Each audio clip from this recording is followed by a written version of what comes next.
Plus de 1000 dossiers enregistrés, 540 candidats magistrats passent le test, les chiffres des recrutements judiciaires, le profil des candidats en lice, les enjeux du test pour la magistrature congolaise vers une justice plus indépendante et efficace. Sécurité et conflit, la F-123 enregistre plus de 7000 nouveaux commandos présentés à Rumangabo, une démonstration de force en plein est de la RDC, une armée parallèle qui se structure, Makenga et Nanga en première ligne, un message clair au pouvoir des Kinshasa. Économie et coopération RDC-Égypte, un nouvel élan pour la coopération économique et commerciale, les acquis du mémorandum d'entente, une foire économique à Kinshasa en préparation, objectif tout simplement multiplier les échanges et l'engagement du partenariat égyptien.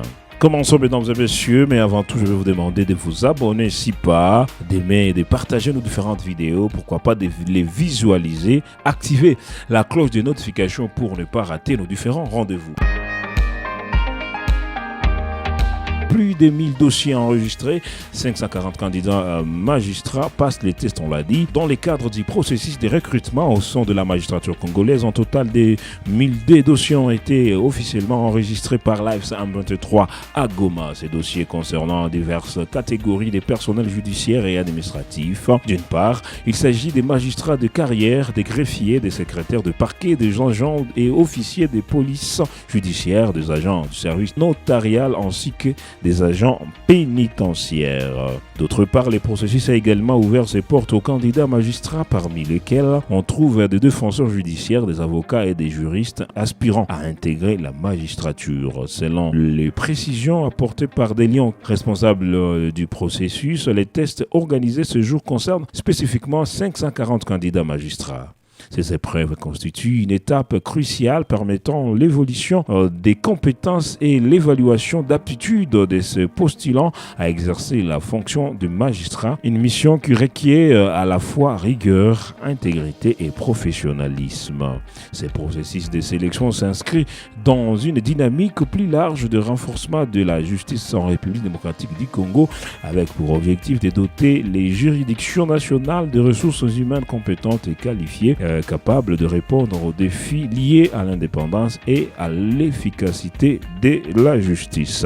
La F-123 a enregistré plus de 7000, dont il s'agit 7437 nouveaux commandos présentés à Rumangabo, une détermination de force en plein est de la RDC. C'était donc hier, le 14 septembre 2025, à Rumangabo, que l'alliance Fleuve Congo F-123 a marqué un nouveau tournant dans sa stratégie militaire et politique en présentant officiellement 7437 éléments commandos fraîchement formés lors d'une cérémonie de prestige organisée ce dimanche dans son centre d'instruction de Rumangabo au Nord Kivu. Ces corps d'élite, baptisés commandos et composés d'anciens militaires des forces armées de la RDC et FARDC, ayant rallié l'armée révolutionnaire congolaise ARC au moment de prise de Goma et de Bukavu, des combattants issus des groupes d'autodéfense Maïmaï Wazalendo ainsi que de nouvelles recrues sélectionnées et formées dans les rangs de l'Alliance. Une armée parallèle qui se structure, la cérémonie soigneusement orchestrée a visé à montrer la capacité de la F-123 à se doter d'une armée disciplinée et diversifiée, en intégrant à la fois des ex-FARDC aguerris, des combattants communautaires et des jeunes recrues. Le mouvement affiche sa volonté de se poser en alternative crédible face aux forces loyalistes. Devant ces milliers de soldats alignés, deux figures centrales du mouvement ont pris la parole. Le général-major Sultani Makenga, coordonnateur militaire, a insisté sur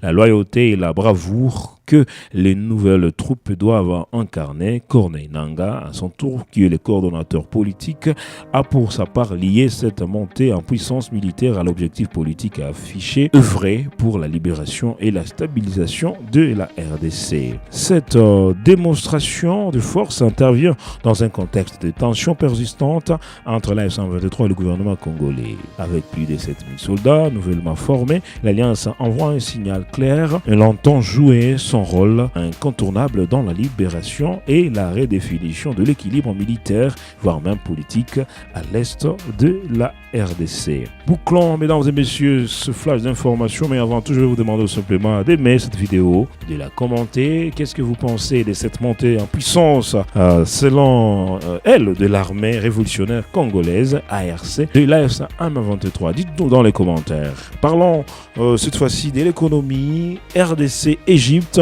un nouvel élan pour la coopération économique et commerciale, on l'a dit dans les sommaires. C'était donc le cœur, 14 septembre 2025, que la République démocratique du Congo et l'Égypte ont franchi une nouvelle étape dans le renforcement de leurs relations économiques et commerciales. Ce dimanche, le ministre congolais du commerce extérieur, Julien Paluku Kahongya, et le PDG du groupe égyptien, Mohamed Sami Holding, se sont retrouvés au nouveau cœur pour évaluer la mise en œuvre du mémorandum d'entente signé en mai dernier. Cette rencontre a permis de dresser un premier bilan encourageant. Parmi les avancées notables figure l'installation de la Chambre de commerce égyptienne à Kinshasa, désormais pleinement opérationnelle. Cet instrument constitue un cadre de facilitation et de mise en relation entre investisseurs égyptiens et opérateurs économiques congolais. Les deux parties ont convenu de franchir un nouveau pas en organisant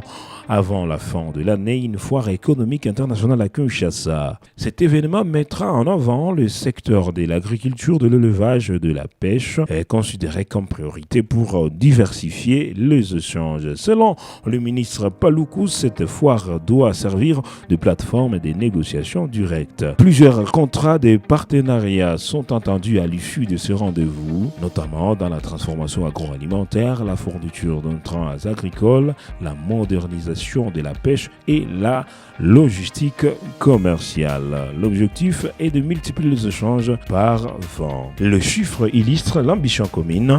Alors que les échanges bilatéraux restent aujourd'hui inférieurs à 50 millions de dollars, le gouvernement congolais et ses partenaires égyptiens visent 1 milliard de dollars américains dans un délai de 3 ans.